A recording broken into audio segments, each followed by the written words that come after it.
boa noite a todos. Todos conseguem nos ver e nos ouvir bem? Aqui no chat, estão conseguindo ouvir a gente sim? Que ótimo, Thaís, obrigada. Então, bem-vindos à nossa segunda aula de proteção de dados de crianças e adolescentes. Sejam muito bem-vindos. Hoje nós vamos ter a aula com os diretores do Alano, né? O Instituto Alano, que faz um trabalho excelente, super importante com crianças e adolescentes, é o nosso parceiro aqui na concepção desse curso. Estou com o Pedro Hartung e a Isabela Henriques, que são diretores do Alano. E a Isabela, e logo mais eu vou passar a palavra para eles se apresentarem e apresentarem o Alano, né, e o trabalho que eles fazem, com certeza vão apresentar muito melhor do que eu, que estão lá, né? E eu gostaria de falar para quem não estava aqui na aula de ontem, que a gente tem um recurso de audiodescrição para essa aula. Então, se vocês virem, se vocês precisarem, aqui no cantinho direito da tela de vocês vai ter um globinho com interpretation. Então, se vocês precisarem de audiodescrição durante o curso, é só clicar no canal audiodescrição. Então, vocês vão conseguir ouvir os professores e a audiodescrição dos slides, de tudo que está acontecendo, tá bom? Então, acho que sem mais delongas, eu passo para os nossos professores. Agradeço muito a presença de vocês. Muito obrigada por fazer essa aula. E boa aula a todos, gente. Vou fechar aqui minha câmera. Tchau. Boa noite, é um prazer estar aqui com todos vocês hoje. Nós esperamos que essa aula seja muito rica para todos nós e eu vou passar aqui a palavra para o Pedro. Antes eu vou fazer aqui a minha autodescrição. Eu sou uma mulher, tenho cabelos compridos, estou vestindo uma camisa rosa com riscos pretos, atrás de mim tem um fundo com uma parede de tijolos à vista e ao meu lado eu tenho uma plantinha. Eu uso óculos e vou dividir hoje essa aula com Pedro Hartung, que é meu companheiro no Instituto Alano de muitos anos, de longa data, e nós estamos muito felizes de estar aqui participando junto com o ITS, agradecemos essa parceria, para nós é muito cara, e passo a palavra para o Pedro, que vai começar a apresentação da aula, inclusive do próprio trabalho que o Alano desenvolve. Oi, gente, boa noite a todas e todos. Vou começar com a minha autodescrição. Eu sou um homem branco, de barba, uso óculos, estou com uma camiseta preta, atrás de mim tem um quadro e um piano. E hoje a gente, Isabela e eu, como a Isa já comentou, a gente está muito feliz de poder conversar com vocês sobre o nosso trabalho e também focado na proposta que é hoje entender esse novo standard, né, que a gente tem para o mundo digital, que são os direitos de crianças e adolescentes por design, e inclusive, de forma específica hoje, a proteção da criança contra toda forma de exploração comercial no ambiente digital. Vou compartilhar com vocês uma tela e uma apresentação para que a gente possa fluir um pouco melhor, e a divisão hoje, a nossa conversa hoje está dividida em 3 grandes partes. Primeiro, a gente vai discutir um pouco sobre infância e sobre criança, o que é ser criança, o que é ser adolescente no âmbito no mundo digital. Em segundo, nós vamos entender um pouco, vamos aprofundar e mergulhar um pouco nas violações de direitos de crianças e adolescentes que ocorrem no mundo digital, em especial a exploração comercial e também a violação de privacidade e a proteção de dados pessoais de crianças, aplicando a legislação já existente no nosso ordenamento jurídico para essa situação. E, por último, a gente vai analisar um pouco esse novo standard do direitos de crianças e adolescentes por design. Como é que as empresas e também o Estado, no desenvolvimento de produtos e serviços que crianças são usuárias, podem olhar para esses direitos de crianças e adolescentes já existentes na nossa legislação e desenvolver esses produtos de forma mais respeitosa, que realmente promovam e garantam esses direitos. Vou compartilhar aqui, depois vocês já me avisam se vocês estão vendo. Conseguem ver? A maioria dos slides tem fundo branco. Alguns contêm imagens maiores que ocupam o slide todo, outros contêm imagens menores. Eu vou ter que mudar aqui rapidinho. Isso, Ramírez, do canal de todos está com audiodescrição, pelo que me parece no off. Confirmam isso, pessoal? Sim? Pois é. Sim, sim. Então, só um pouquinho, gente, o Ramírez vai dar uma olhadinha no que está acontecendo, que está vazando o áudio da audiodescrição para todos os canais. Perdão pela interrupção, tá, Pedro? Imagina. Bom, acho que eu posso ir começando, vamos ver como é que a gente Você vai me falando, tá bom, Jana? E a sua tela está aparecendo, obrigada. Então, vamos lá.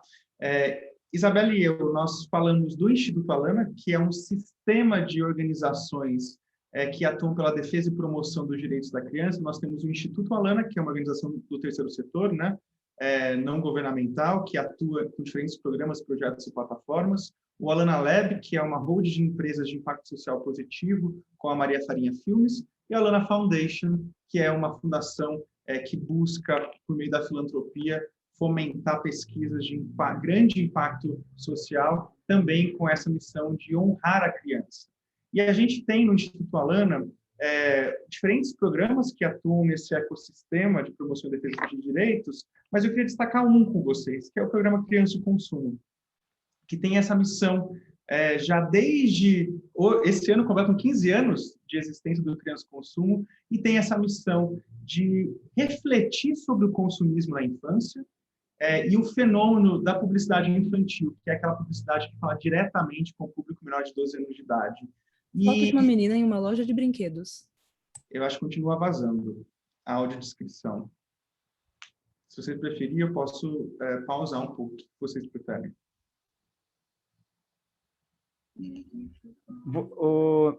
Pedro e Isabelle, vocês conseguiram colocar na opção off, lá no Interpretation? Gente, eu acho que deu uma falha na minha designação. Deve ter uma opção para o host, designar como intérprete. Acho que você tem que colocar isso para mim, acho que isso falhou. Pessoal, problemas técnicos, tecnologia é isso. Sim, só um segundinho. O nome da... Entendi agora. Espera aí.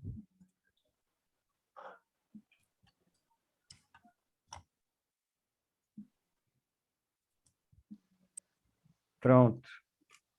Fernanda, você consegue me ouvir? Eu consigo, mas eu não sei se deu certo. Designar como intérprete era para estar aparecendo aqui uma opção para mim, tipo, para eu aceitar a designação, e não tá. Agora tá, deu um delay. Agora você consegue me ouvir ainda? Acho que agora foi, gente. Sim, agora, mas eu não escuto você. Agora deu certo. Tá bom. Sem problema, gente. Valeu, gente. Boa aula. Obrigado. Obrigado, Vinícius. Bom, gente, voltando. Nós completamos 15 anos de atuação no programa Criança e Consumo, que tem essa missão de refletir sobre o consumismo e debater a publicidade infantil como fenômeno que permeia diversos espaços de socialização da criança, inclusive no âmbito digital. Isso é muito importante, né? A gente teve que passar por uma grande transição natural no Criança e Consumo, que foi de pensar a publicidade ou mecanismos de exploração comercial da criança desde a televisão e agora passando essencialmente no mundo digital, onde as crianças estão se socializando, né? Um terço dos usuários de internet no mundo são crianças. Isso é muito significativo e, por isso, grande parte dos mecanismos de exploração comercial, como a publicidade infantil, também ocorre nesses espaços. O primeiro ponto, e aqui o primeiro grande marco da nossa aula, é discutir um pouco sobre o que é infância, né? Quando a gente fala de crianças no mundo digital, normalmente a gente pula direto para a interpretação da legislação, o que o ECA tem a dizer, o Código Civil tem a dizer sobre as crianças e adolescentes, mas é importante lembrar que todo o desenvolvimento legislativo, jurídico no Brasil, partiu de um entendimento compartilhado com outras ciências, de que, essencialmente, a criança não é um mini-adulto. Criança, por uma série de razões do seu desenvolvimento biológico e psíquico, elas estão numa fase peculiar do desenvolvimento humano, uma fase muito sensível, em que as percepções e relação com o mundo estão, de certa forma, se desenvolvendo de forma rápida, né? Um dos maiores momentos de grande plasticidade cerebral é durante a infância e a adolescência, e, ao mesmo tempo, é nesse momento que nós, seres humanos, começamos a adquirir as ferramentas necessárias, os fundamentos dessas ferramentas cognitivas e socioemocionais para se relacionar com o mundo e com nós mesmos. Então, é um período muito sensível. A gente não pode dar para a criança, como muitos sociólogos já disseram, como Felipe Arrier, como um adulto em miniatura, ou só uma pessoinha pequena. Por isso que toda a legislação bebendo desse entendimento que foi desenvolvido, por exemplo, pela teoria do desenvolvimento do Piaget, dos estágios cognitivos, do Freud, a teoria psicoanalítica, que entendeu a infância como um espaço também importantíssimo para se criar as representações que vão reverberar durante a vida inteira. O Skinner, que é a teoria comportamental, Bandurá, Vygotsky, Bronfenbrenner, que é um grande psicólogo que eu gosto muito da teoria do desenvolvimento dele, porque traz uma análise contextual para o entendimento do desenvolvimento infantil. E mais recentemente, nas últimas 3 décadas, a partir da década de 80, a neurociência, que em função de um grande desenvolvimento dos scanners cerebrais, a gente começa a entender o funcionamento visualmente, a gente consegue ver o desenvolvimento do cérebro e como, durante a infância, esse desenvolvimento cerebral ele é muito acentuado. Aqui vocês podem ver um gráfico que mostra justamente isso. É durante os primeiros 6 anos de vida, que hoje a legislação chama de primeira infância, que nós temos os maiores picos de plasticidade cerebral. O que é isso? É quando o nosso cérebro está mais aberto ou mais capaz de criar conexões neurais em função da alta neurogênese, ou seja, a capacidade de serem criados novos neurônios que fazem as conexões que vão gerar as habilidades cognitivas e socioemocionais. Então, como vocês podem ver, por exemplo, quando que vocês acham que a capacidade auditiva e visual possui a sua maior plasticidade cerebral? Vou voltar, porque vocês não devem ter conseguido ver, eu vou voltar para fazer. Quero ver na enquete aqui de vocês. Se vocês fossem chutar uma idade durante a infância em que a plasticidade cerebral para visão e audição está no seu pico de desenvolvimento ou de capacidade de plasticidade, abertura para receber os estímulos e aí serem conformados os caminhos neurais. Quais que vocês chutariam? Quero ver aqui no chat. Vou abrir o chat. 3 anos, 5 anos, 6 anos, 4 anos, 2 anos, 7 anos, 3 e 4 anos. Gente, vocês chutaram longe, bem longe. Porque o período de maior plasticidade... Alguém colocou 12. 12 é criança já quase... Ou 12 meses, né? No útero, a Janaína colocou. O período de maior plasticidade cerebral na região do córtex visual e auditivo é surpreendente. Isso faz com que a gente mude a percepção da infância de uma forma muito significativa, ou deveria fazer com que a gente mudasse essa percepção. Se vocês olharem aqui, olha, não sei se não vai dar para ver, mas essa curva em verde, então, olha só, visão e audição, córtex visual, eu desço 3 meses de idade. Vocês chutaram muito longe. Com 3 meses de idade é quando o nosso cérebro está mais aberto para receber os estímulos externos que vão gerar uma estimulação cerebral para o desenvolvimento do carving, né, que eles falam, que é do esculpir dos caminhos neuronais, que vão ser a base para habilidades de visão e de audição. 3 meses, um bebê que muita gente achava que o bebê estava lá, só deveria trocar fralda, dar banho e dar de mamar.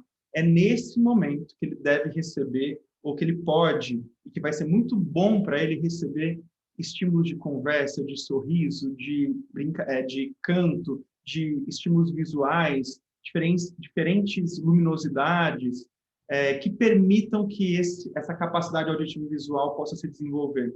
E aqui, vocês podem ver depois, recepção da linguagem, também 6 meses a 9 meses de idade. Depois, funções cognitivas finas, 1 ano de idade. Olha a importância da infância para o desenvolvimento do ser humano. E isso se desdobra até os 6 anos de idade.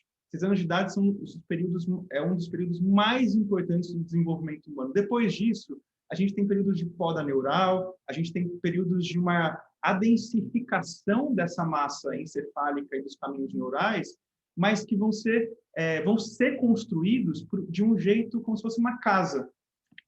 Mas, olha, não vai dar para a gente aprofundar um pouco essa discussão, porque hoje a conversa é rápida, mas queria destacar uma coisa. Durante a adolescência, também existe um período de grande importância para o desenvolvimento humano, que vai de 15 até os 20 anos de idade, que é justamente a alta plasticidade do córtex pré-frontal, onde tem a capacidade e o controle muito complexo das funções executivas e do controle inibitório, que é a capacidade que nós temos como ser humano de nos controlarmos ou de controlar os nossos desejos e impulsos e a possibilidade de a gente conseguir executar diferentes inteligências ao mesmo tempo.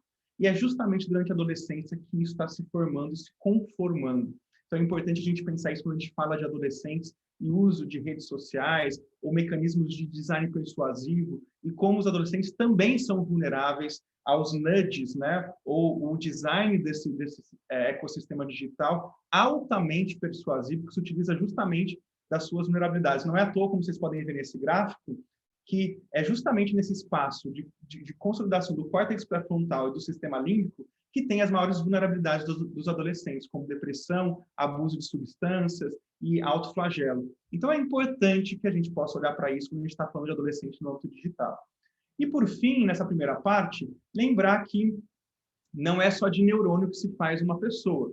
Quando a gente fala de formação de criança e adolescente, a gente também está falando de uma formação complexa, de uma articulação complexa que tem a ver com o direito que, nesse desenvolvimento, que essas crianças e adolescentes possuem de constituir conhecimentos e valores de forma relacional, por meio de outras pessoas, dentro da sociedade, para que, conjuntamente com outras pessoas na vida em sociedade, a gente possa absorver valores éticos, como a liberdade de pensamento e a busca de autonomia, que são valores intrinsecamente relacionais, valores políticos, como os direitos e deveres de cidadania, ou que a gente almeja tanto, se fala tanto de cidadania digital. Isso só se dá por meio do relacionamento no âmbito digital e a construção coletiva desses valores políticos.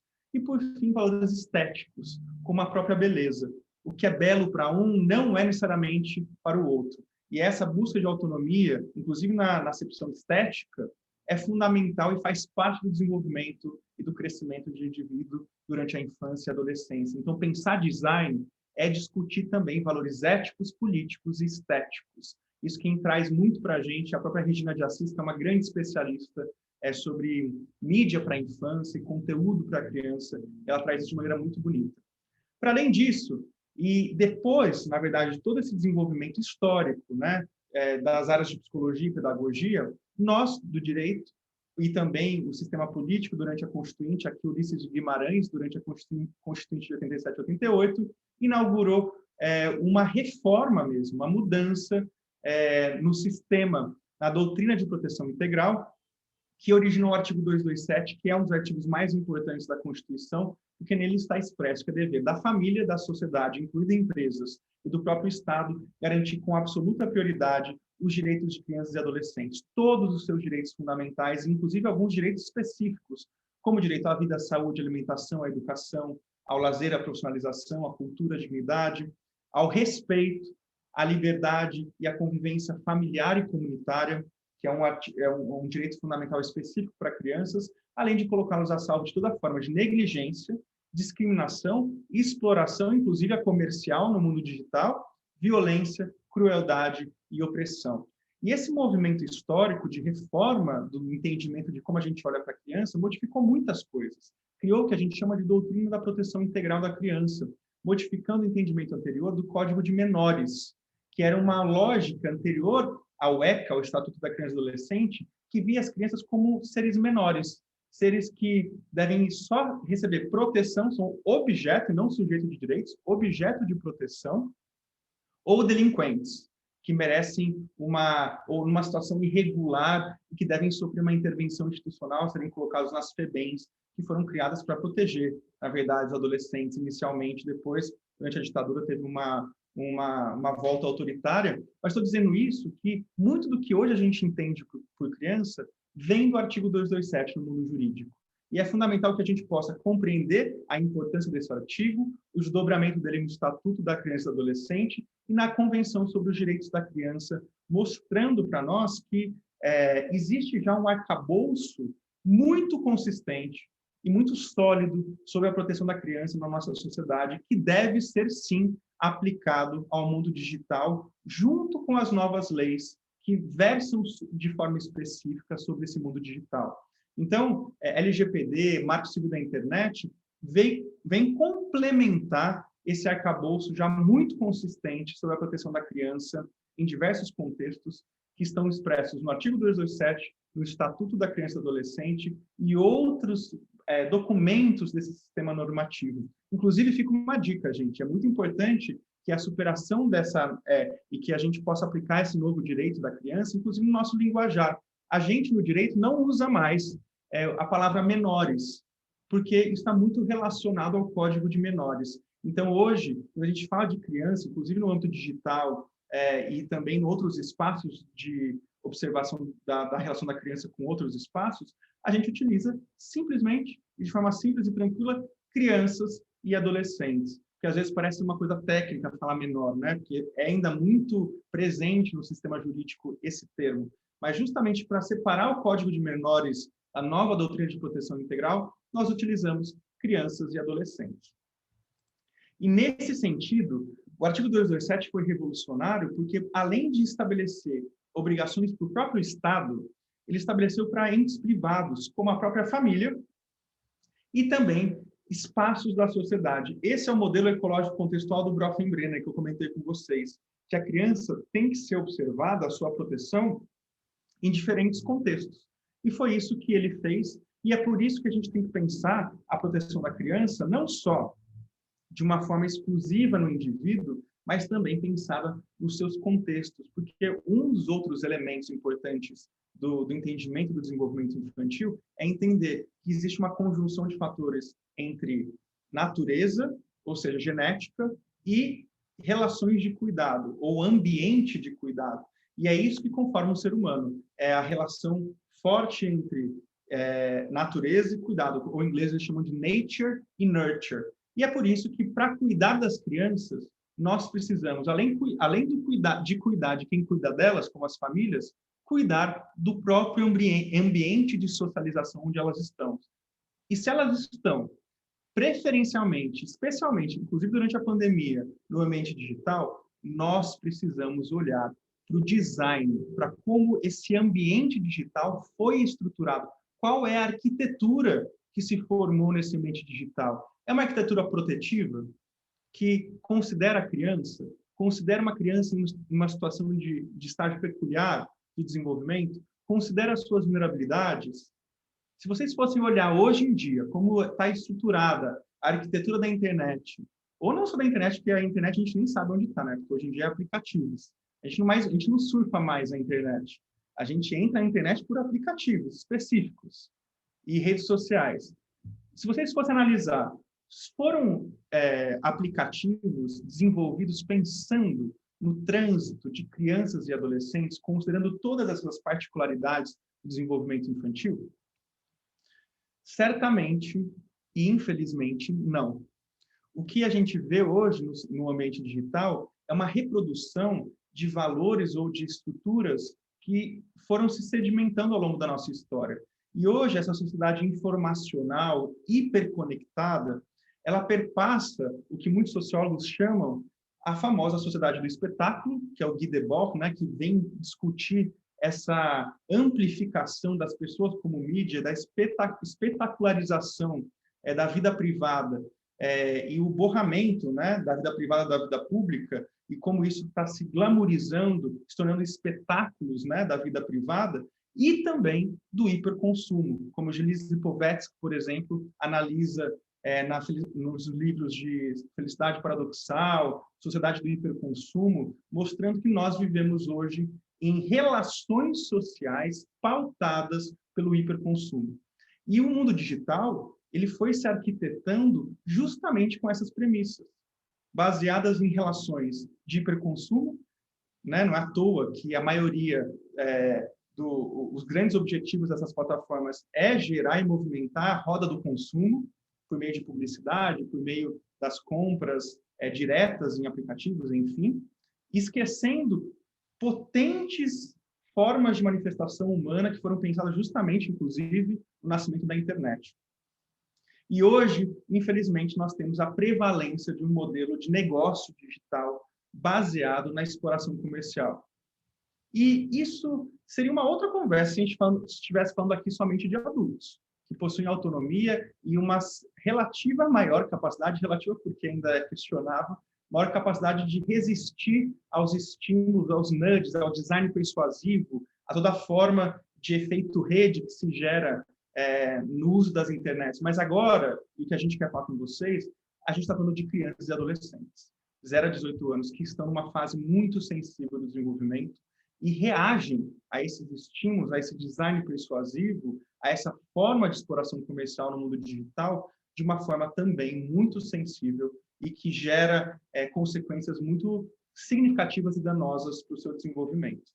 E dentre alguns mas dentre algumas linhas de violações de direitos nesse modelo de exploração comercial, a gente poderia destacar, além desse ambiente digital comercializado e de vigilância ubíqua, né, presente uma hipervigilância ou estruturas de vigilantismo grandes que acabam invadindo a nossa privacidade, gerando violações de privacidade ou violações de segurança com ameaças à integridade moral, psíquica, física e sexual de crianças. Não é brincadeira o que está acontecendo pelo crescimento exponencial da exploração sexual e da violência sexual de crianças por meio de mídias digitais. É muito sério o que ocorre no mundo inteiro, em especial no Brasil. Violações de liberdade, de como as crianças muitas vezes são segmentadas e perfilizadas, impactando justamente a escolha ou o acesso a informações de maneira livre e diversa, né? Os algoritmos acabam selecionando o que essas crianças são muitas vezes expostas, a que tipo de argumentos elas são expostas, gerando uma limitação dessa diversidade. Práticas discriminatórias, não só de algoritmos, mas também de políticas corporativas que valem para alguns países e não valem para o nosso, numa discriminação típica de divisão entre norte global e sul global. A gente vê uma discriminação, um tratamento discriminatório e desigual entre as diferentes infâncias do mundo, no qual a infância do sul global, mais vulnerável socioeconomicamente, acaba sendo explorada comercialmente de forma ainda mais agressiva. E, por fim, a exploração comercial, que é algo que permeia todas esses outros itens, mas hoje a gente vai trabalhar com vocês esse entendimento, e agora passo para a Isabela, para contar um pouco da experiência do criança consumo, e o entendimento que para nós virou um lema, que ninguém nasce consumista. A gente se torna, e as crianças estão sendo ensinadas a serem consumidas desde o nascimento, desde o começo da vida. Muito obrigada, Pedro.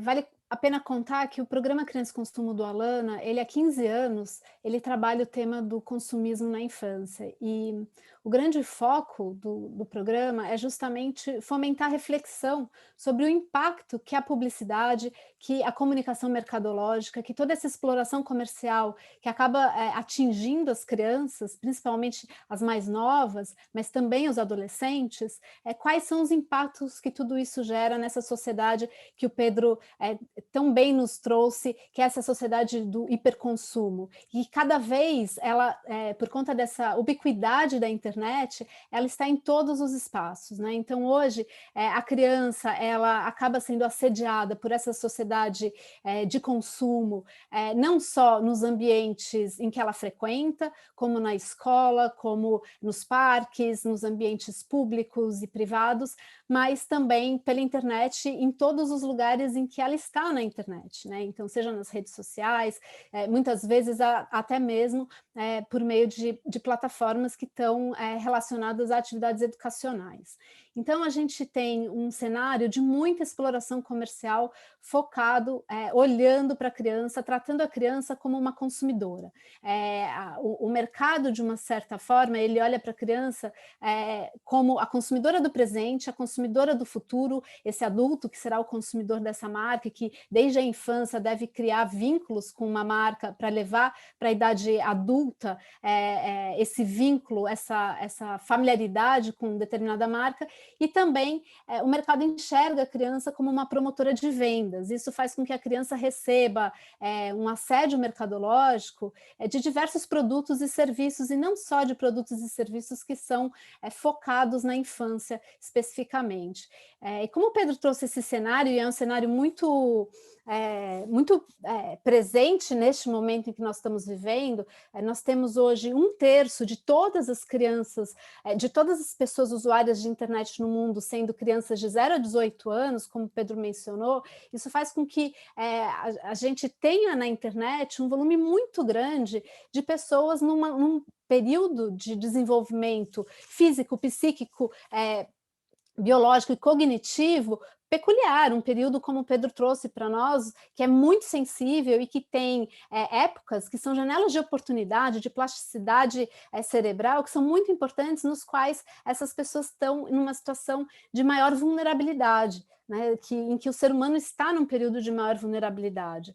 Então, só no Brasil, e a gente já tem dados que mostram que pouco mais de 90% dos usuários das crianças de 9 a 17 anos são usuárias de internet, né? Então, a gente tem um contingente realmente muito grande de crianças na rede e que estão sendo colocadas nessa situação de exploração comercial, muitas vezes sem que esse tema ele chegue à superfície, sem que esse tema seja discutido com a importância que ele deveria ter em todos os fóruns, em todas as discussões relacionadas aos temas de privacidade, aos temas de proteção de dados pessoais e também a toda a questão de governança na internet. Então, como resultado disso tudo que o Pedro nos trouxe e desse uso massivo das crianças das novas tecnologias da informação e da comunicação, bem como do fato da criança estar nesse período de bastante peculiaridade de desenvolvimento humano, nós temos, então, uma situação em que o mercado extrapola os seus limites, deixando a sua responsabilidade em relação ao bem-estar e à garantia do melhor interesse da criança de lado, e nós temos uma situação em que o design persuasivo, ele tem sido colocado hoje com uma finalidade venal, de comercialização, de venda, de promoção de produtos e serviços variados, né, com uma coleta massiva de dados, com uma enorme mercantilização, que também está ligada a questões como é o caso do trabalho infantil artístico, que nós temos os casos bastante emblemáticos dos youtubers mirins, que são crianças que estão na rede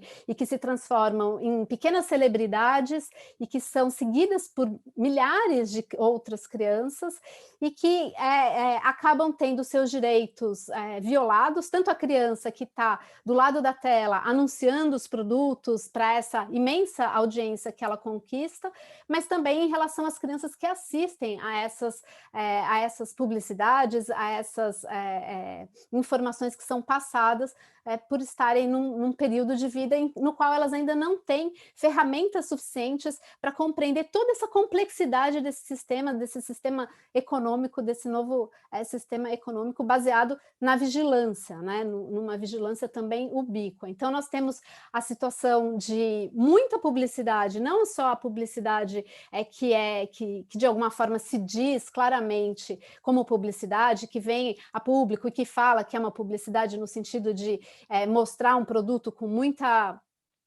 clareza de que se trata de um produto que está sendo anunciado, mas nós também temos essa publicidade comportamental, que ela é decorrente da microsegmentação, é decorrente da coleta e tratamento de dados pessoais e desse cruzamento desse ambiente de Big Data que nós já estamos todos inseridos, que faz com que haja uma perfilização de todos nós e das crianças inclusive, e para que haja então uma segmentação em relação aos seus perfis na hora de se vocalizar publicidades e anúncios variados, né? Então, nós temos essa situação que é uma situação ampla de exploração comercial e que tem muito a ver, e acho que é importante aqui, principalmente para aqueles de vocês que estão interessados em aprofundar o estudo na área de privacidade, na área de proteção de dados, tem a ver, então, com a tipologia de riscos que nós temos nesse cenário, né? Então, muito se fala sobre os riscos à privacidade, privacidade, especificamente em relação à criança também, esse assunto começa já a ser tratado de uma forma mais aprofundada, mas muito se trata da privacidade interpessoal, daquela privacidade que diz respeito ao compartilhamento de informações pessoais que as crianças fazem na rede. Mas é muito importante que quando a gente esteja olhando para um tema como esse, da exploração comercial infantil, que a gente tenha em perspectiva as questões relacionadas à privacidade dos dados, aquilo que é feito com os dados pessoais das crianças que estão na rede, e como que se dá essa exploração econômica, essa mercantilização, né, que decorre dessa perfilização, dessas predições, né, do uso massivo de informações para tomada de decisões, que são muitas vezes, inclusive, automatizadas, né, sem que as crianças não tenham condições, sequer saibam de tudo isso que está acontecendo. Então, nós temos esse cenário que nós chamamos de uma publicidade infantil, ou seja, uma publicidade dirigida ao público infantil, 360, que está em todos os lugares, e que, de alguma forma, um mesmo produto, um mesmo serviço, ele acaba sendo anunciado de formas variadas, ele acaba atingindo as crianças de formas variadas, e agora com muito mais sofisticação e com muito mais direcionamento por meio dessa publicidade que é perfilizada. Então, nós temos aqui alguns exemplos antigos, né, que são exemplos do que acontecia na publicidade no passado. Então, Pedro passou aqui rapidamente a imagem, Pedro, se você puder voltar, a imagem da publicidade na novela Carrossel, acho que é uma antes dessa. Vale a pena contar como que era a publicidade enquanto a internet não tinha toda essa força, e que isso ainda existe. Acho que é importante tratar aqui de uma situação bastante peculiar que um país como o Brasil e como vários países do sul global vivem, ao mesmo tempo em que nós temos que lidar com tudo isso que está acontecendo em todo o planeta, nas nações mais ricas, que diz respeito à inteligência artificial, à internet das coisas, essas novas tecnologias, o que há de mais inovador nesse cenário. Ao mesmo tempo, num país como o Brasil, nós ainda lidamos com desafios que são relacionados, por exemplo, ao acesso à internet, que são relacionados às dificuldades que os indivíduos têm em acessar essa tecnologia toda, e por isso nós temos também a continuidade de estratégias de comunicação mercadológica que são estratégias que são do passado. Então, ao mesmo tempo que a internet entra com essa perfilização, big data, esse cruzamento de dados, o uso de inteligência artificial, nós ainda temos muita publicidade, muita comunicação mercadológica e exploração comercial existindo em ambientes como, por exemplo, dentro das escolas, em outros espaços que as crianças percorrem. E esse aqui é um caso relativamente antigo, de 2012, quando a novela Carrossel era um sucesso de audiência entre as crianças, em que pese ela ter passado no horário da noite, tarde da noite, era uma novela focada na audiência infantil, no público infantil, e ela fazia parcerias comerciais diversas. Em alguns capítulos se tinha mais publicidade, mais empresas anunciando do que conteúdo sem anúncios, e essa imagem ela se remete a uma parceria que foi feita então com a empresa Cacau Show, que mostrava um personagem fazendo referências àquele filme, aquela história, o livro, a Fantástica Fábrica de Chocolate. Então ele fazia, a história fazia referência àquele sorteio em que a criança ganhava ali uma premiação quando encontrava a barra de chocolates premiada. E isso era demonstrado na televisão sem que a criança que estava do outro lado da tela conseguisse sequer identificar que se tratava de uma mensagem comercial, que estava tentando convencê-la a consumir determinado produto, a consumir aquele chocolate. Ela entrava na história, no conteúdo da história. E isso, de alguma forma, mascarava essa publicidade nesse conteúdo, que é muito o que acontece hoje no ambiente digital, quando essa publicidade ela é mascarada, né? Ela não diz para a criança que ela é publicidade. Então, se mesmo nós, adultos, temos uma imensa dificuldade de lidar com esse ambiente de perfilamento, né, na rede, imagina uma criança que está vivenciando essa fase de desenvolvimento que o Pedro nos contou, nos trouxe aqui hoje nesta aula. Aqui nós temos outros exemplos, é um caso emblemático, é a ação do McDonald's, o show do Ronald nas escolas, e esse caso ele foi é muito discutido no país, e as autoridades, o Poder Judiciário, ele repudiou essas ações que o McDonald's fazia. Nesse caso, eu acho que é importante dizer que a empresa entrava na escola com uma vestimenta de uma atividade supostamente educacional, uma atividade que traria algum tipo de conteúdo educativo para as crianças, mas que era uma ação puramente de marketing, levando a marca para dentro de um espaço que é o segundo espaço de socialização da criança, que vem apenas depois do espaço familiar. E as crianças eram envolvidas nesse conteúdo que o Ronald levava para as escolas e começavam então a ter essa identificação com a marca desde a mais tenra infância, criando um vínculo com a marca numa situação, inclusive, de muitas vezes de uma experiência com a marca. Aqui eu não sei se a gente consegue passar esse vídeo, mas acho que também eu posso contar. Já é um caso mais recente que trata dessas crianças que trabalham, né, que estão fazendo trabalho infantil.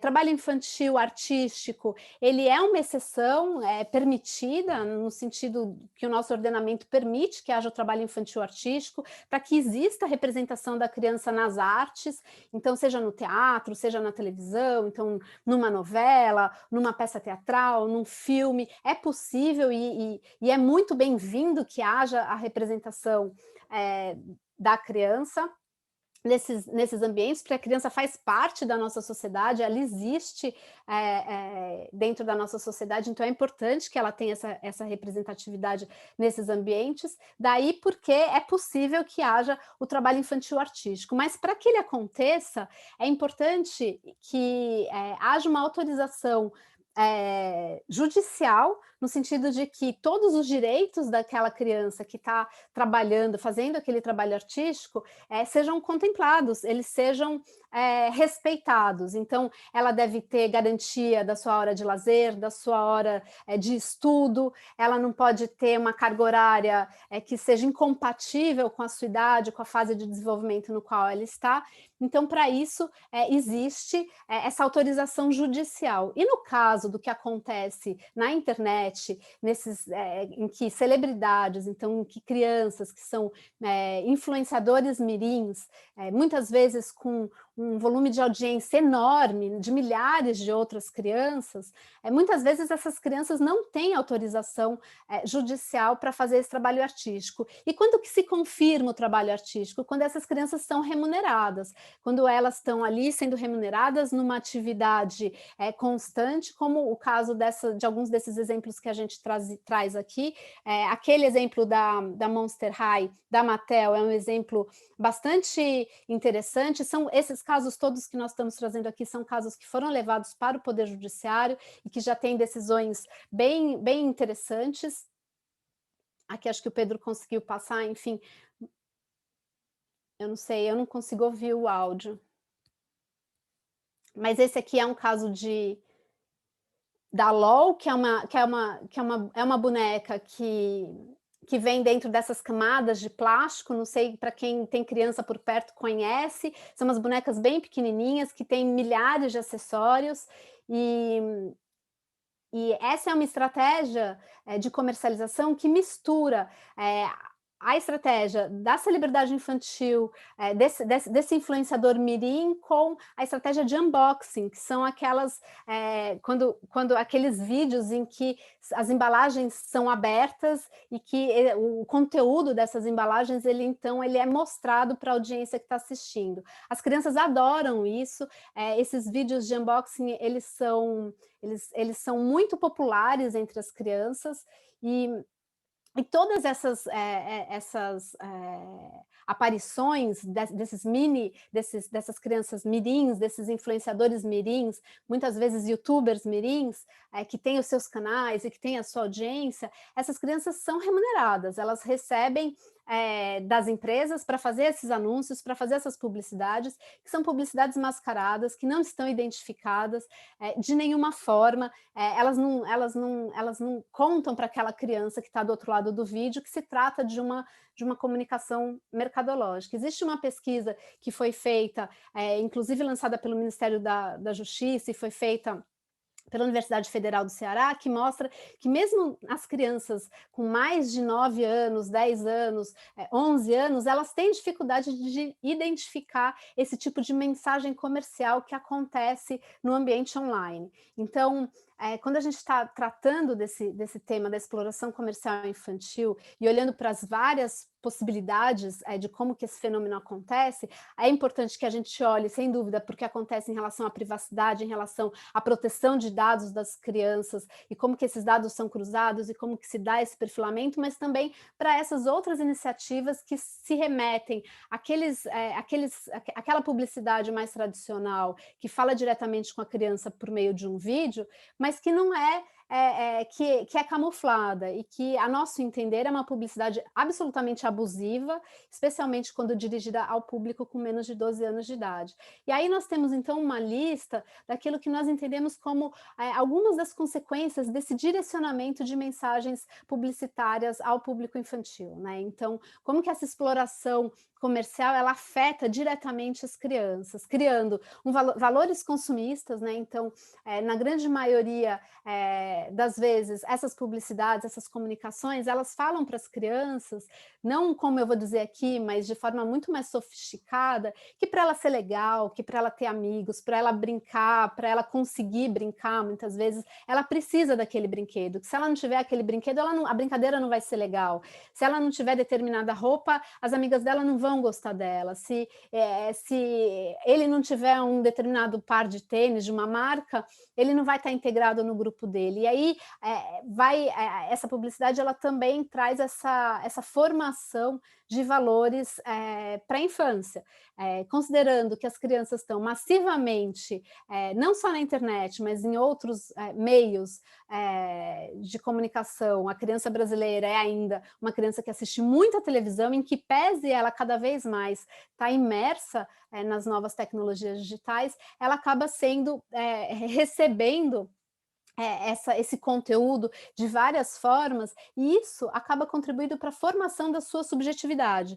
Então, muitas vezes, e algumas pesquisas já mostraram no passado, que a criança passa mais tempo na frente da televisão do que ela passa dentro da escola. E agora que a gente tem uma situação de pandemia, em que as crianças estão imersas ainda mais, certamente aquelas que têm acesso à internet junto a essas novas tecnologias, as crianças estão o tempo todo sendo bombardeadas por mensagens comerciais, sejam mensagens como essas que a gente mostrou aqui, como aquelas mensagens que são perfilizadas, que vão diretamente para elas de outras formas.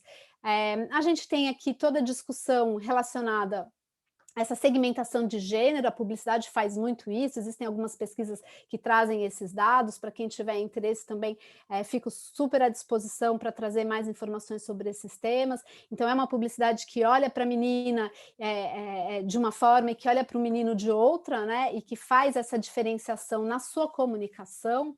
Ela traz prejuízos ambientais, ela fala sobre, enquanto a criança aprende na escola, que ela precisa cuidar do planeta, olhar para o meio ambiente, a gente está numa discussão gigante, mundial, sobre a importância de se olhar para as mudanças climáticas, enfim, tudo que está acontecendo no nosso planeta. A publicidade está falando para essas crianças, compre, compre, compre o tempo todo, e trazendo valores completamente opostos ao reciclar, ao reutilizar, ao reduzir, no sentido de que essa criança está sendo instada a consumir cada vez mais. Naquele exemplo da LOL que nós trouxemos, aquela boneca ela vem embalada em várias camadas de plástico, né? E nada disso acaba sendo discutido, enfim. E aí a gente tem, então, essa diferenciação entre as idades, mas importante, como o Pedro trouxe aqui também, quando a gente olha para o que acontece na internet, para essa microsegmentação publicitária, a importância dessa janela de oportunidade no sentido da plasticidade cerebral, mas que também fazem com que a criança seja ainda mais vulnerável em determinados períodos, né? Então, a primeira infância, até os 6 anos de idade, é um período bastante vulnerável, em que a criança é muito vulnerável em relação a esse conteúdo, ela não consegue fazer essas distinções, intenções, mesmo quando é uma publicidade mais clara, assim como por volta dos 15 anos, quando o adolescente está vivendo também esse período, um período bastante delicado. Então, quando a gente olha para o cenário de publicidade na rede, é importante também que a gente olhe para além dos 12 anos, né? Que a gente olhe também o que acontece na adolescência. E aqui alguns dados, né, que eu mencionei anteriormente. A gente tem esse dado de 2015 que mostra que a criança fica em média por dia 5h30 na frente da televisão, e hoje as crianças fazem isso, fazem tudo ao mesmo tempo, né? Ela é multitarefa, então ela está assistindo a televisão, mas ela está no celular, como mostra essas imagens, ela está no jogo online, faz tudo meio junto. Também esse dado que mostra que entre as crianças de 9 a 17 anos, mais de 90% utilizam a internet uma vez por dia. Esse dado é um dado do Brasil, né, que se junta àquele dado de que 1/3 dos usuários de internet no mundo são crianças, pessoas de até 18 anos, crianças e adolescentes. E aí uma pesquisa bastante importante nesse cenário de consumo da ESPM, que mostrou que a audiência do YouTube no Brasil, dos maiores canais de audiência, metade deles eram canais que abordavam conteúdo infantil, em que pese ser uma plataforma que vem a público dizer que não é uma plataforma voltada ao público ao público infantil, né? E essa é uma grande discussão, uma discussão importante, que diz respeito à responsabilidade das plataformas que estão na internet, que falam e que dialogam com a criança. Então, esse é um dado bastante importante. Esse relatório ele traz o estado da criança no mundo em relação à internet. Para quem tiver interesse em se aprofundar, vale muito a pena, e que mostra a importância da criança e do adolescente nesse cenário, em que pese as políticas e a regulação de uma forma ampla no mundo inteiro não dá a importância devida para esse número. E nós temos, então, um cenário de muita assimetria, né? Uma assimetria de poder que já é existente na nossa relação adulta com as grandes empresas de tecnologia, em relação à opacidade de tudo que acontece quando a gente discute esses temas, né? O que acontece com os meus dados, como que eu posso me proteger de verdade, como que eu consigo saber como que essa publicidade perfilizada se dá. Quando a gente tem a situação das crianças, essa simetria ela ainda é mais forte e maior, no sentido de que a criança tem, por conta do seu estágio peculiar de desenvolvimento, ela não tem os mesmos recursos que nós adultos temos para fazer as análises que seriam importantes para que ela tivesse um pouco mais de informação para navegar, para estar nesse ambiente digital. E é importante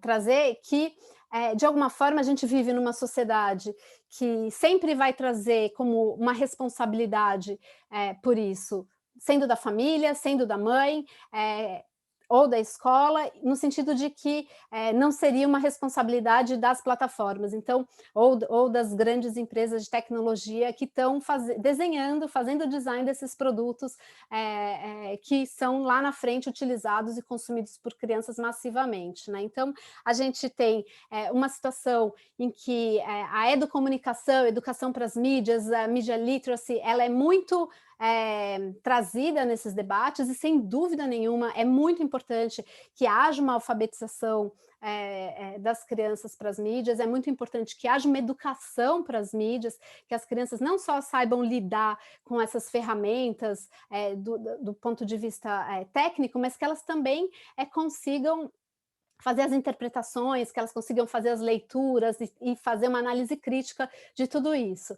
Agora, isso não retira de forma alguma a responsabilidade do mercado, das empresas, das plataformas, das big techs em relação aos produtos que elas estão colocando no mercado. Simplesmente dizer, por exemplo, que um produto não é voltado ao público infantil, se a criança está utilizando aquele produto é porque a mãe, o pai ou o responsável legal por ela permitiu, não é suficiente para que essas empresas se eximam da responsabilidade que elas têm, como o Pedro trouxe para nós, o artigo 227 da Constituição Federal. No Brasil, ele deixa isso bastante claro, a responsabilidade é de todos nós.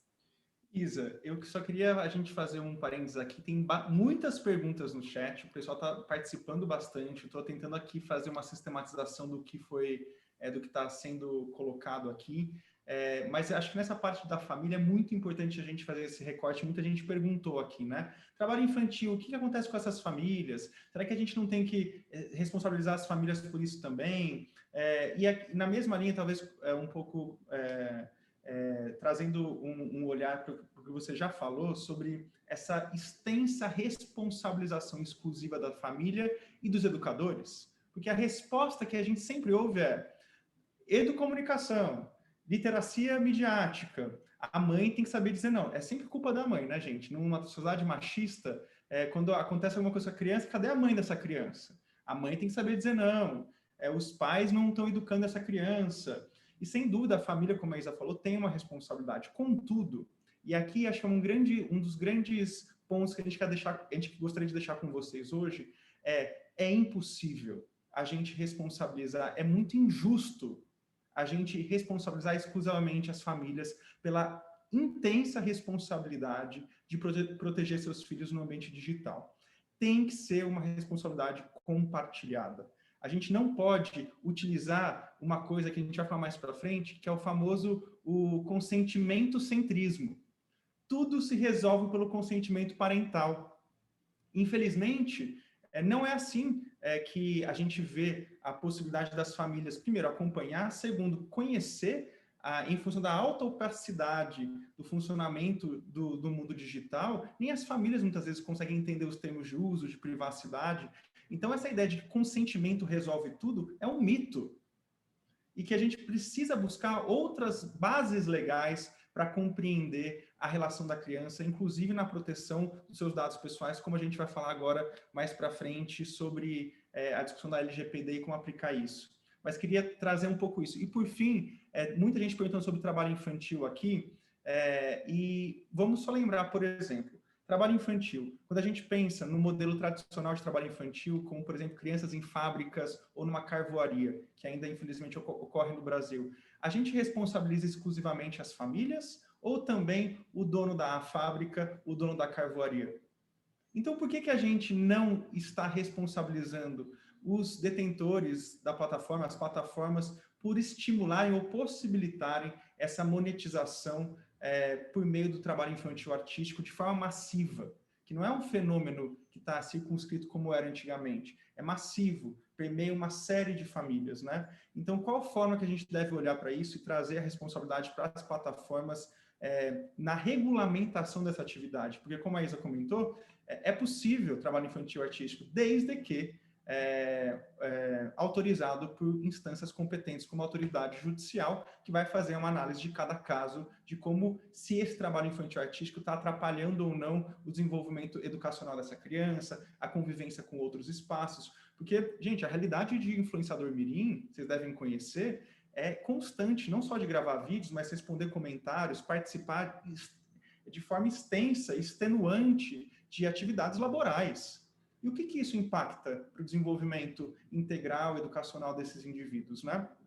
Então, é muito importante que a gente supere essa ideia de que somente a família é responsável e que consentimento vai resolver tudo no mundo digital. Porque se o pai der consentimento, se a mãe der consentimento, está tudo resolvido. Não. Consentimento é uma das formas importantes de trazer a família para uma discussão conjunta, mas, sem dúvida alguma, não exime as plataformas de atuarem na defesa das crianças no ambiente que foi construído por elas próprias. E por isso que as empresas precisam assumir sua responsabilidade. E a gente precisa proteger a criança na internet e não da internet, porque a internet é um direito digital. Mas para contar um pouco para a gente dessa aplicação jurídica, das teses que nós do Alana entendemos na aplicação de todo esse ecossistema jurídico no mundo digital, a Isa vai trazer para a gente essas interpretações, em especial do artigo 14 da LGPD. Super obrigada, Pedro. Não consegui falar e ficar vendo as perguntas ao mesmo tempo. Dei uma olhadinha agora enquanto você falava e complementando as suas respostas, acho que teve alguém que mencionou de que esse é um fenômeno antigo, né, que a exploração comercial, de alguma forma, já existe há muitas décadas na nossa sociedade em relação à criança, sem dúvida. Mas quando a gente olha o cenário atual, e isso é muito importante ter em perspectiva nessa discussão, existem hoje ferramentas que tornam a criança ainda mais vulnerável, todos nós de alguma forma, mas a criança ainda mais vulnerável a esse apelo, né? Na medida em que, com a coleta e o tratamento de dados pessoais que elas acabam deixando na rede, é possível que haja inclusive uma predição comportamental, né? Então, que aquela publicidade ela chegue para a criança de uma forma bastante específica, né? E que a criança sem saber disso, mesmo adolescente, que já tem mais compreensão de muito mais coisa, não entende que aquela publicidade, que aquela mensagem comercial está chegando de uma forma sem que ele se dê conta, mas para convencê-lo ao consumo de determinado produto ou serviço, valendo-se das suas vulnerabilidades, das suas próprias vulnerabilidades, né? Isso hoje é possível, né? Então existem alguns exemplos interessantes que se valem muitas vezes de reconhecimento facial. Então houve um caso nesse sentido na Austrália, que de uma empresa que conseguia, pela imagem, pelas feições dos estudantes, entender se eles estavam com um sentimento de depressão, se eles estavam felizes ou não.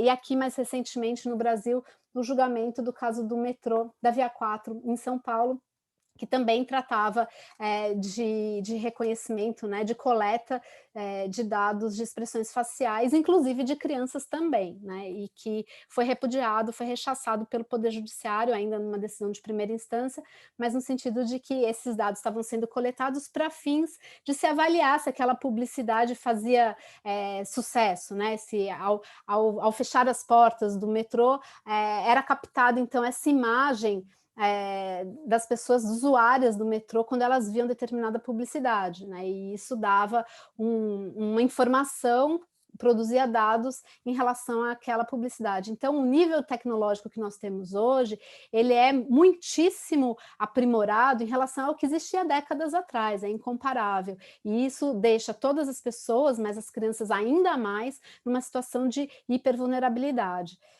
E aqui nós temos, então, alguns marcos da nossa legislação positivados no país que são importantes para toda essa discussão, né? E aí a gente começa, sem dúvida nenhuma, com os direitos fundamentais garantidos na Constituição Federal, em especial no caso de crianças, adolescentes e jovens, o artigo 227, que traz conceitos relevantes, né? Ele traz essa responsabilidade compartilhada que o Pedro mencionava agora há pouco, da família, da sociedade e do Estado, e na sociedade a gente inclui as empresas de uma maneira geral, as grandes plataformas, as big techs, e traz o conceito de absoluta prioridade. É o único dispositivo em toda a Constituição que traz essas duas palavras juntas e colocando a criança. Nós somos uma nação que escolheu colocar a criança no topo das nossas preocupações, né?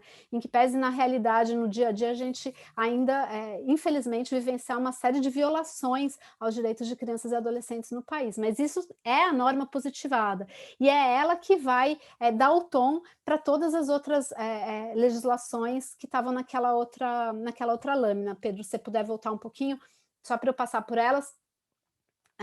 A gente, então, tem a Convenção sobre os Direitos da Criança, que foi recepcionada, é uma convenção internacional da ONU, que foi recepcionada no país e que é fundamental também para essa análise. O Pedro vai trazer para a gente um pouco mais sobre isso, quando a gente olha para o recém-lançado comentário geral da ONU sobre o tema da criança no ambiente digital e que faz uma relação direta com a Convenção sobre os Direitos da Criança.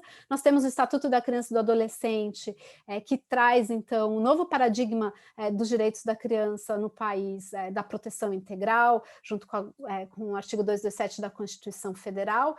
Temos o Código de Defesa do Consumidor, com especialmente esses dispositivos que falam da publicidade abusiva, da publicidade ilegal, daquela publicidade que é mascarada.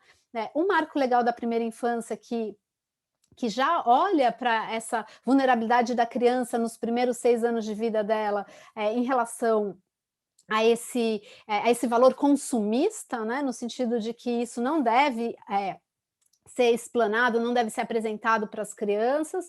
A resolução 163 do CONANDA, que fala especificamente do tema da publicidade. O Marco Civil da Internet, que fala muito pouco de criança, que poderia ter avançado, mas que é muito importante para essa discussão, na medida em também que ele traz ali toda a discussão sobre a responsabilidade das plataformas de uma forma também. E a Lei Geral de Proteção de Dados, que no artigo 14 cuida especificamente da criança, né? Então, esse dispositivo ele é fundamental para quem está interessado em atuar nessa área, quem quer estudar, quem quer se aprofundar. Ele ainda precisa de muito aprofundamento da doutrina, já temos vários caminhos de interpretação dele. Eu sei que ontem a professora Chiara, ela trouxe para vocês aí algumas das possibilidades. Acho que é bacana a gente trazer aqui o nosso olhar, o olhar do Alana, de uma dessas correntes que a Chiara mencionou. Então, sem dúvida nenhuma, que o melhor interesse é o que deve ser colocado ali como a regra principal, a regra de ouro dessa discussão toda. E aí a grande discussão, né, sobre o que é o melhor interesse, o Pedro vai aprofundar mais para frente, mas importante é que a gente tenha consciência de que muitas vezes o melhor interesse da criança e do adolescente, ele não é o mesmo do interesse da família. Então, esse conflito pode acontecer. Então, mesmo que haja, eventualmente, um consentimento dado, consentimento parental ou do responsável legal, se não houver, se na análise aprofundada o melhor interesse da criança não estiver presente, não importa que esse consentimento tenha sido dado, do ponto de vista da proteção e da garantia dos direitos da criança. E é isso que esse artigo fala, ele traz ali o melhor interesse como a regra mais importante para se olhar para toda essa discussão. E aí, esse artigo, ele só traz uma das bases legais, né? Ele não fala de nenhuma outra, ele fala apenas do consentimento.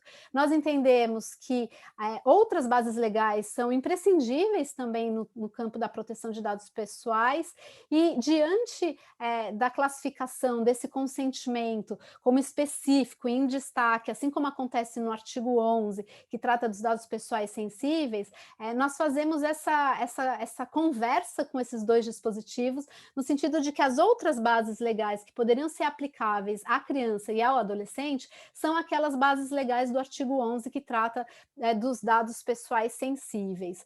E essa é uma grande discussão, isso ainda está muito aberto, mas qual é a grande questão aqui? É no sentido de que a gente não tem a possibilidade do legítimo interesse ser uma base legal no que diz respeito ao tratamento de dados pessoais de crianças e adolescentes. E quando a gente olha a legislação lá fora, por exemplo, a GDPR, a gente vai ver que, ainda que exista uma eventual possibilidade de o legítimo interesse ser utilizado, isso é num caso bastante restrito e com observância das autoridades de proteção de dados que existem nos países lá no continente europeu. Então, acho que, assim, muito rapidamente, porque também acho que a ideia aqui um pouco é a gente passar por várias das questões que estão relacionadas a essa discussão da aula de hoje, mas é importante também trazer o nosso entendimento em relação a esse dispositivo. Outra questão que o dispositivo também não traz e que a gente entende bastante importante é a relação dessa proteção de dados pessoais do adolescente, né? E como que isso se dá.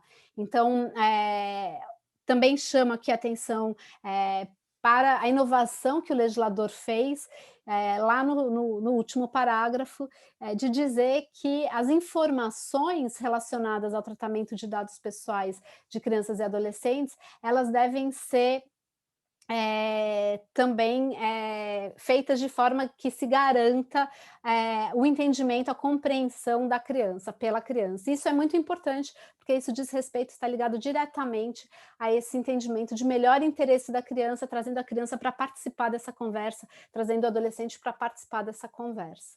E agora eu devolvo, então, a palavra ao Pedro. Bom, gente, aqui a gente está tentando correr contra o tempo para passar para vocês fundamentos de como a gente olha o tema. A gente poderia ficar muitas horas, né, Isa, comentando cada um desses pontos, A gente tem muita produção já nesse campo, não só de artigos, mas também de muitos relatórios que a gente tem traduzido e são importantíssimos para esse contexto. Aos poucos a gente vai passando para vocês. Vocês podem entrar no nosso site, que é o www.criancaeconsumo.org.br, criança e consumo sem cedilha.org.br. Lá vocês vão encontrar muito material que a gente tem traduzido e produzido sobre essas discussões todas que a gente tem trazido para vocês. Então, resumidamente, o artigo 14 coloca como um dos grandes fundamentos legais e fundamentos que vão pautar todas as discussões relacionadas à criança e adolescente no mundo digital, que é o melhor interesse. A pergunta que fica, e que todo mundo se pergunta, é: mas o que é esse melhor interesse de crianças e adolescentes no ambiente virtual? Porque, de certa forma, é uma expressão potente, mas se a gente não tomar cuidado, ela pode ser tudo e, portanto, não vai ser nada. Porque eu, enquanto acho que o melhor interesse da criança, ou do meu filho, do meu sobrinho, é X, outras pessoas vão dizer, não, mas é Y. Enquanto alguns governos vão falar que criança não deve ver beijo gay, outros governos falam, não, isso faz parte da democracia e da diversidade da sociedade, então é importante que a criança possa conhecer a diversidade desde pequena, inclusive, para não ser violenta no futuro. Então, essas dimensões do que é o melhor interesse, qual é o conteúdo do melhor interesse, estão em constante disputa numa democracia. Contudo, o melhor interesse, ele é amplo, ele é dinâmico, ele é passível de atualização, contudo, ele possui conteúdo definido na própria legislação.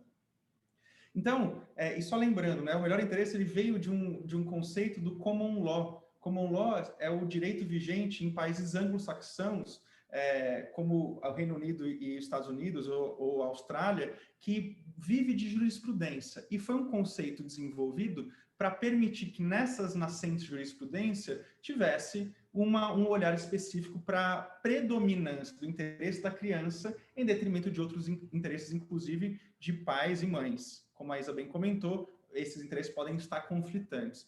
Contudo, nós vivemos no Brasil o direito romano-germânico, ou civil law, que a gente chama. E esse direito é um direito que trabalha com códigos, que determinam quais são esses interesses. E uma forma de expressar esse interesse é por forma de direitos.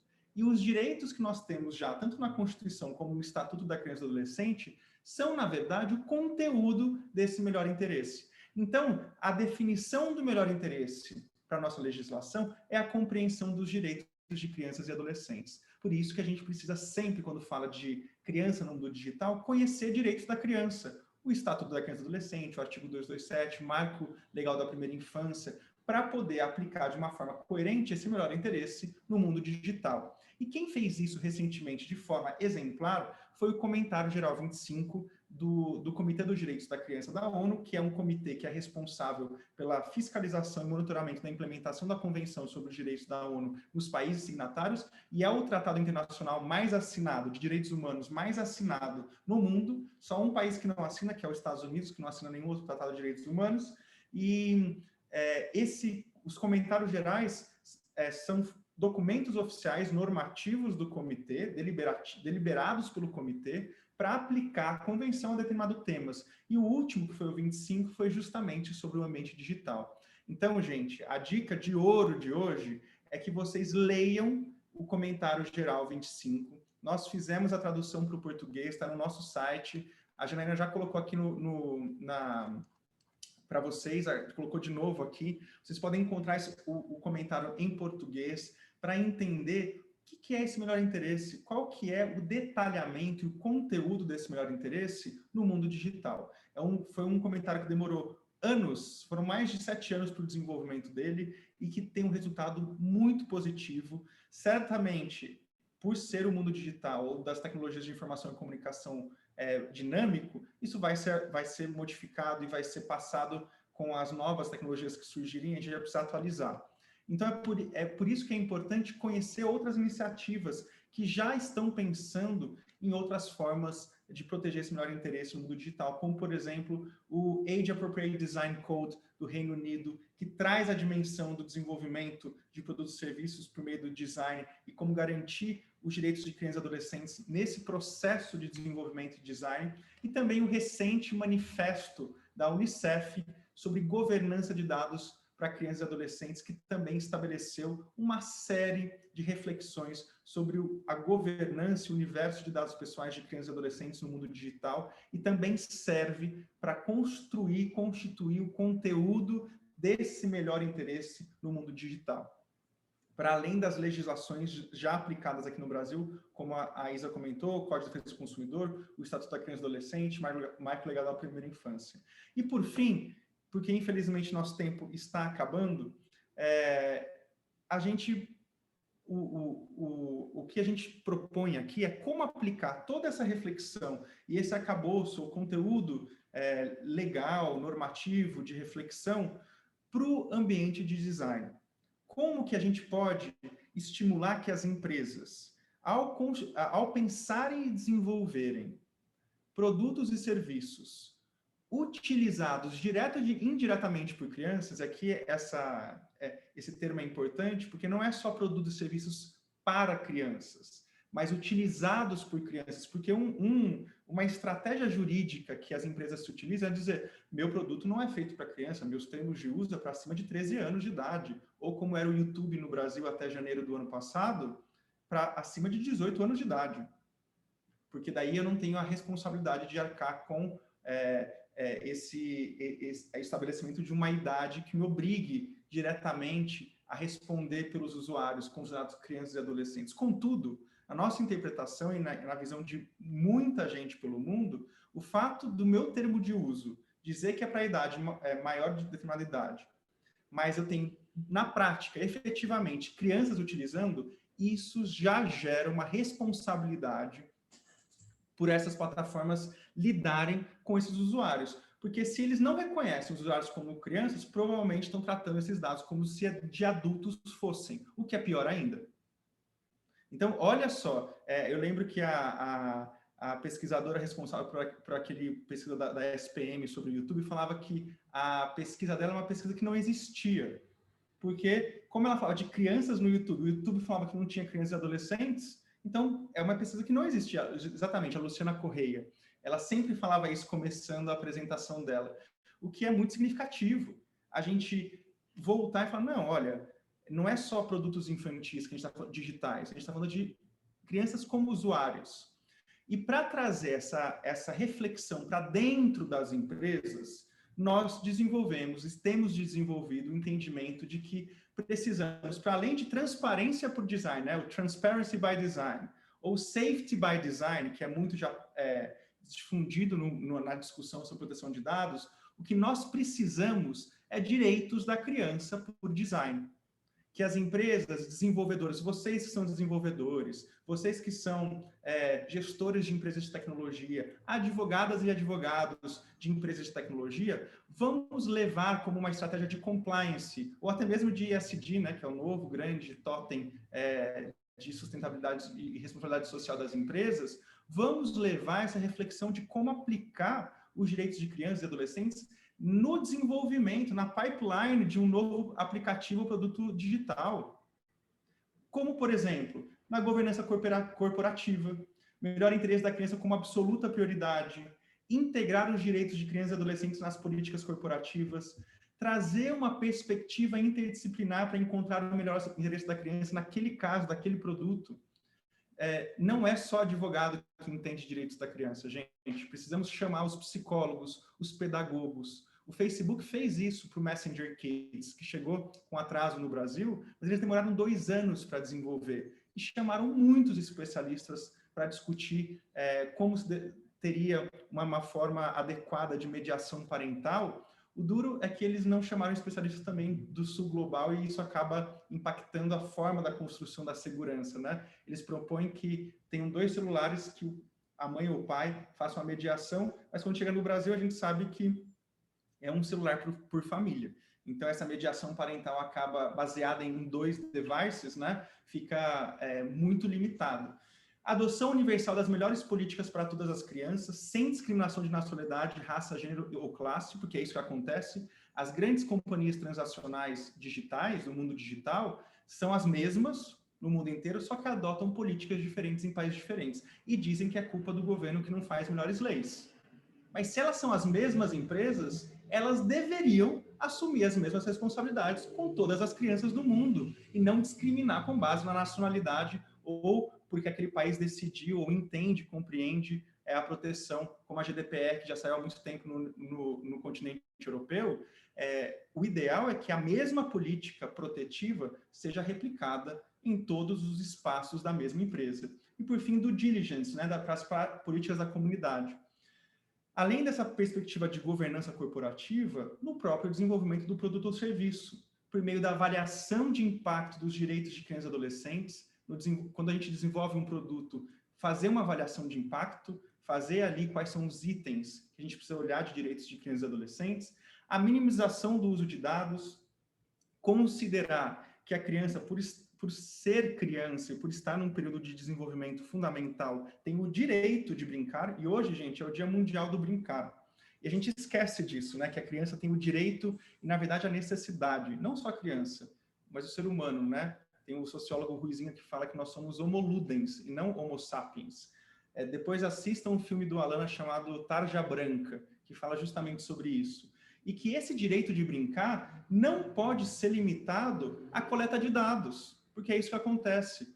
Para a criança poder brincar e poder socializar no mundo digital, isso está condicionado, muitas vezes, estritamente, à coleta dos seus dados pessoais. Muitos jogos gratuitos, inclusive, só permitem o uso por criança se tiver um consentimento de coleta de dados para usos diversos, inclusive de publicidade e exploração comercial. O que a gente quer é que a criança tenha a opção de poder brincar no mundo digital sem ser explorada comercialmente.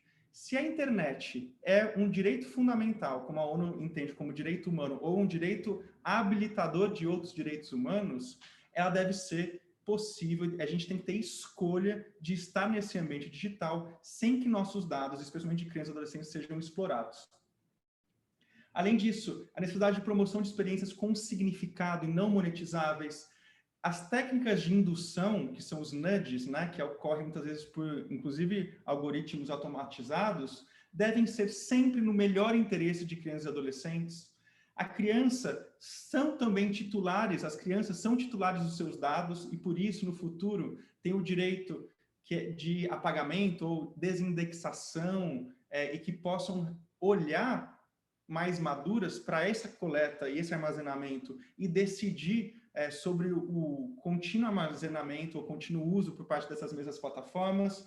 Os padrões de segurança devem ser pensados, inclusive, por default, e a gente garantir que nesse desenvolvimento eu pense nisso, que a lógica mais protetiva da privacidade, dos direitos de crianças já venha por default, e configurações que permitam a mediação parental. E, por fim, algo que a gente tem trabalhado muito no Alana, por meio do programa Criança e Natureza, que é o direito das crianças se desconectarem. Ao mesmo tempo que ela tem sim o direito de se conectar na internet, ela tem o direito de se desconectar para poder usufruir ou expressar os seus direitos fundamentais de outra forma, com movimentação do corpo, com relações expressivas e significativas com outras pessoas, suas famílias, com a comunidade. O ser humano, como eu mostrei lá no começo para vocês, se desenvolve por meio de relacionamento. E relacionamento, muitas vezes, presencial. Ainda que o mundo digital possa emular ou trazer formas também muito significativas de relacionamento, como o que a gente está fazendo agora, por meio do digital, conversando sobre um tema, para a criança, especialmente na primeira infância, o contato presencial é fundamental. E eu vou dar alguns exemplos para vocês que é da linguagem.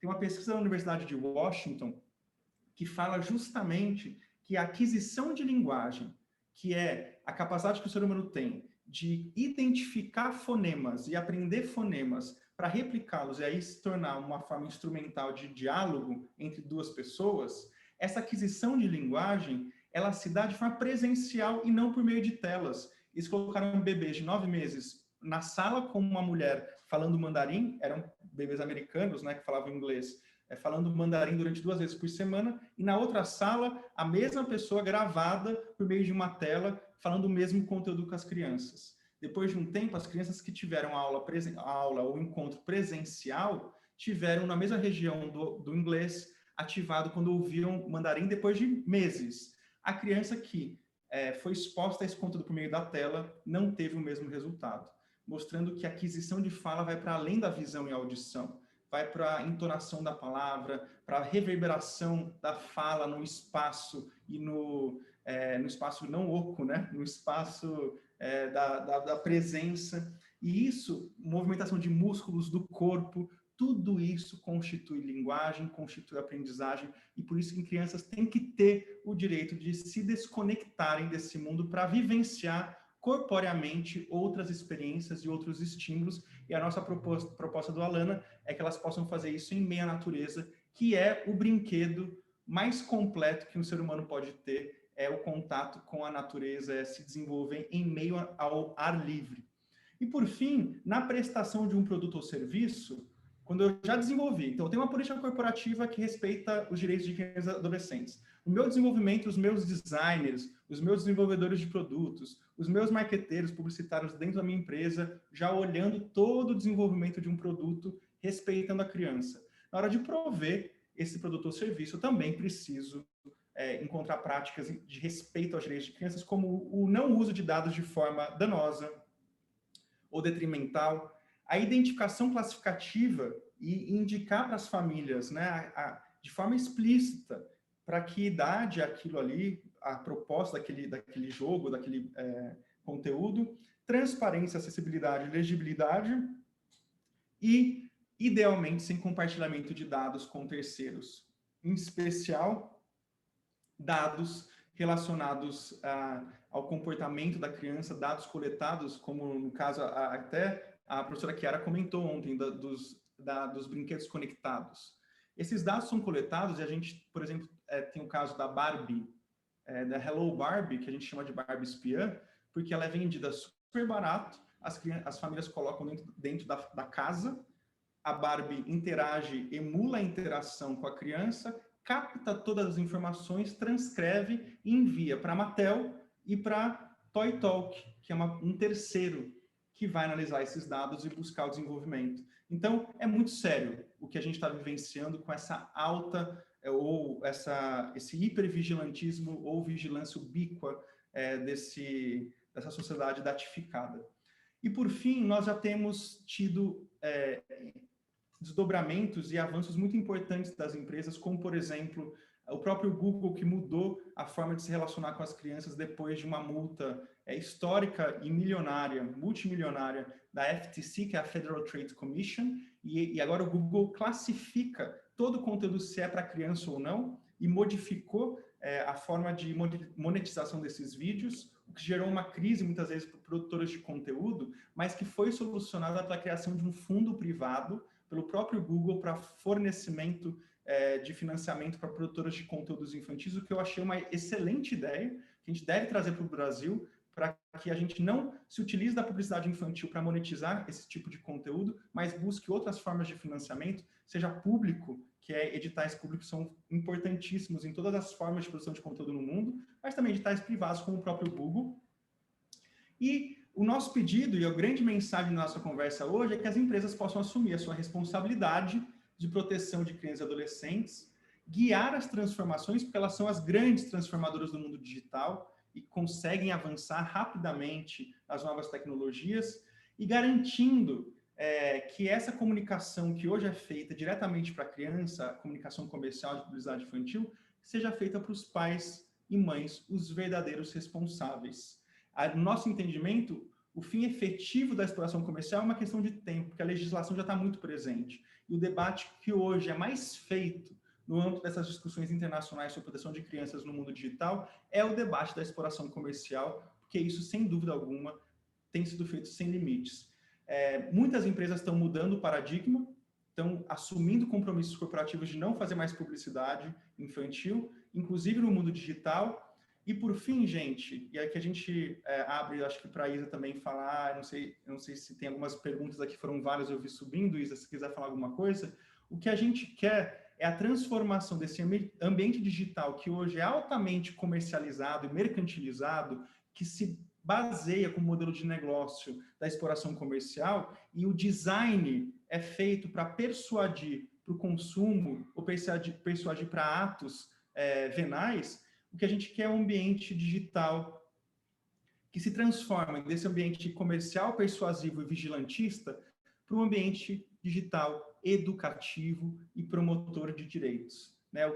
Se a gente quer desenvolver a literacia de crianças, a educomunicação, a cidadania digital, e se esse é o verdadeiro interesse das empresas, tem que começar dentro de casa. Tem que começar em espaços digitais, as plataformas que promovam esses direitos e não violem por meio da exploração comercial. Acho que eu posso adicionar, Pedro, uma fala nesse sentido da professora Sônia Livingston, que é uma grande especialista e estudiosa do tema da criança no mundo digital. Também, para quem tiver interesse, vale a pena acompanhar o trabalho dela, no sentido de que, se a gente tiver um ambiente digital que seja melhor para as crianças, ele será certamente melhor para todos nós, todos os adultos. E a gente também fala bastante sobre isso no Alana, quando a gente faz a discussão sobre cidades, por exemplo, né? Então, uma cidade que ela é amigável às crianças, uma cidade na qual carrinhos de bebê consigam transitar nas calçadas, uma cidade em que seja arborizada, que tenha parques, praças, enfim, em que as crianças possam percorrer e usufruir de uma forma sadia e saudável, será sem dúvida nenhuma uma cidade melhor para todos nós, e isso se dá também no ambiente digital. Então, o ambiente digital que olhe para os direitos da criança e do adolescente, plataformas digitais e empresas que atuam nesse universo, que olhem para os direitos da criança e do adolescente, desde o design, certamente colocarão serviços e produtos à disposição de todos nós, adultos e crianças, que serão muito melhores para todos nós, né? Porque, de alguma forma, essa opacidade, ela também nos atinge, adultos e não só crianças. Claro que as crianças acabam sendo, como nós falamos aqui, muito mais vulneráveis a todos esses apelos. E aqui tinha uma pergunta sobre brinquedos conectados, o que nós achamos desses brinquedos quando os dados são coletados e tratados sem o consentimento parental, né? Então, nessa circunstância, a gente tem que lembrar o que nós falamos em relação a todos os marcos legais que nós temos, né? Se houver tratamento de dados pessoais que não for no melhor interesse das crianças, esse tratamento será certamente ilegal. Ele será abusivo e será ilegal, e seja da forma em que for, inclusive nos brinquedos conectados. E além desse caso que o Pedro trouxe da boneca Barbie, da Hello Barbie, um caso emblemático também nessa discussão, já muito conhecido, é o da boneca Keila, que foi proibida na Alemanha por uma lei que discutia espionagem, né, que trazia a questão da espionagem, porque era uma boneca muito fácil de ser hackeada. E essa boneca, então, foi proibida em todo o país, pelas autoridades do país, porque era uma boneca que conversava com as crianças, assim como a Barbie, mas num sistema um sistema operacional um pouco mais precário. E como essas bonecas, existem outros diversos produtos, brinquedos conectados, e a tendência é que eles se espalhem ainda mais, e não só os brinquedos, né? Quando a gente olha para a internet das coisas, as crianças, elas interagem com essa internet das coisas de uma forma ampla, e isso é muito importante quando a gente olha para toda essa discussão de infância. Como o Pedro falou, não estamos falando apenas, exclusivamente de serviços e produtos dirigidos às crianças, que são feitos pensados para crianças, mas estamos falando de produtos e serviços que são usufruídos por crianças. Então, como ele trouxe o caso das plataformas, que são plataformas que se dizem publicamente não voltadas ao público infantil, mas que têm hordas, milhares, milhões de crianças nas suas bases, também devem olhar para toda essa regulação que existe no Brasil e a regulação dos diversos países. E isso também se dá em relação à internet das coisas. Então, da mesma forma que nós temos que olhar para os direitos da criança em relação a produtos variados que devem ter, por exemplo, segurança, garantia de segurança para as crianças a partir do momento em que elas usufruem o produto. Então, por exemplo, um automóvel, a criança usufrui um automóvel, ele não foi feito, ela não é o público consumidor-alvo, mas a partir do momento que ela senta naquele automóvel, a segurança daquele produto tem que ser garantida, a segurança da criança tem que ser garantida no usufruto desse produto, né? Então, a gente hoje tem as cadeirinhas, tem todas as regras relacionadas a isso, e da mesma forma se dá também no ambiente digital, né? Então, se for um produto conectado que de alguma forma vá ser usufruído por crianças, ele precisa ter essa atenção e que isso venha desde o design. E nesse sentido, há uma discussão também muito grande em relação aos assistentes pessoais, né? Então, existem assistentes pessoais que são feitos para crianças, outros que não são feitos por crianças e que dialogam com crianças, né? E muitas vezes essas discussões são muito amplas e tratam de temas diversos, mas aqui uma curiosidade, né? Por exemplo, que foi trazida numa determinada pesquisa que mostrava que as crianças estavam se tornando mais grosseiras na forma de falar quando elas usavam esses assistentes pessoais, porque o assistente pessoal você não precisa falar obrigado, por favor, você vai direto ao ponto, né? Então as crianças estavam se tornando mais diretas e mais grosseiras nas suas falas.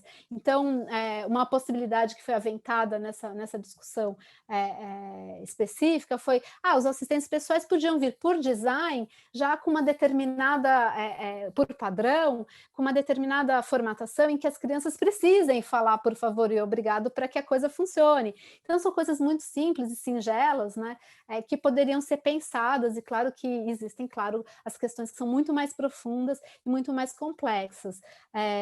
E eu também trago aqui, acho que é importante, né, a gente falou sobre essas plataformas e o que está acontecendo no Brasil, no mundo, os casos recentes relacionados ao TikTok, né, que é uma plataforma usada vastamente pelo público infantil e que também se diz como uma plataforma não feita para crianças, né, e que se diz publicamente como uma plataforma para maiores de 13 anos de idade. E aí, quando a gente tem, então, um caso muito trágico do falecimento de uma criança que participava de um desafio na Itália, e aí a autoridade de proteção de dados pessoais lá da Itália, ela faz um procedimento bastante rigoroso em relação à empresa, no sentido de que ela para continuar suas atividades naquele país, ela tinha que, então, fazer uma varredura para ter certeza da idade, da faixa etária das crianças que estavam usando aquele produto naquele país. A empresa, então, faz essa varredura e retira milhares de crianças da sua plataforma. E a pergunta que fica é, ela está fazendo isso em todos os países onde ela está disponível? Né? E a gente entra de novo naquela discussão do que acontece no sul global e de como que muitas vezes as crianças que já têm outras camadas de vulnerabilidade ficam ainda mais suscetíveis a todos esses abusos que são perpetrados pelo mercado de uma forma ampla, né? E daí a importância de que a gente estejamos todos atentos, né? É responsabilidade de todos nós de alguma forma, né? Então, eu trago esse caso aqui importante como mais um exemplo do que tem acontecido em toda essa discussão da criança no universo digital. Eu acho que a gente já estourou um pouquinho o tempo, muita gente com a gente ainda, mas a gente queria agradecer e nos colocarmos à disposição para continuar essa conversa com vocês. Entrem no nosso site, que é o www.alana.org.br, lá vocês vão encontrar os nossos programas, inclusive o Criança e Consumo, que tem uma série de discussões sobre exploração comercial, o Criança e Natureza, que fala do direito de desconexão digital para conectar com a natureza e encontrar outras formas de desenvolvimento e experiência da infância, e outros programas que vão pensar, e a gente tem buscado justamente isso que a Isa comentou, garantir a responsabilização de todos e todas aqueles no entorno da criança, incluindo empresas. Acho que esse é o grande ponto para a gente pensar. Todos somos responsáveis. Esse projeto de país, que é o artigo 227, que traz a prioridade absoluta de crianças e adolescentes, para colocarmos as crianças e adolescentes em primeiro lugar nas nossas preocupações, é um projeto de todos nós, inclusive das empresas. E elas têm o dever, não é nem responsabilidade ou um princípio. Direito da criança por design, gente, não é princípio. É um dever, é uma responsabilidade, inclusive direta, das empresas com relação à Constituição, com o ECA e a própria Convenção sobre os Direitos da Criança. Acho que é isso, né, Jana? Como é que a gente encerra aqui? Você vai falar alguma coisa? A gente pode dar tchau para todo mundo? Acho que é isso, né? A Isabela pode também falar umas palavrinhas. Na segunda-feira a gente se reencontra, gente, na nossa última aula. Eu vou dar aula junto com a Isabela, a gente vai fechar nosso encontro com desafios práticos e regulatórios, né, trazendo realmente exemplos do cotidiano e quais são os desafios de regular, realmente de implementar a regulação, né, e fechando tudo aqui que a gente aprendeu nessas aulas maravilhosas, ontem com a Chiara e essa hoje com o Pedro e Isabela. Eu agradeço muito a participação de vocês, viu? Isabela e Pedro, muito obrigada, a aula foi excelente, espero que vocês tenham gostado também, gente. Boa noite. Boa noite, Jana, boa noite, Pedro, boa noite todo mundo. Prazer estar aqui. Se cuidem, até mais.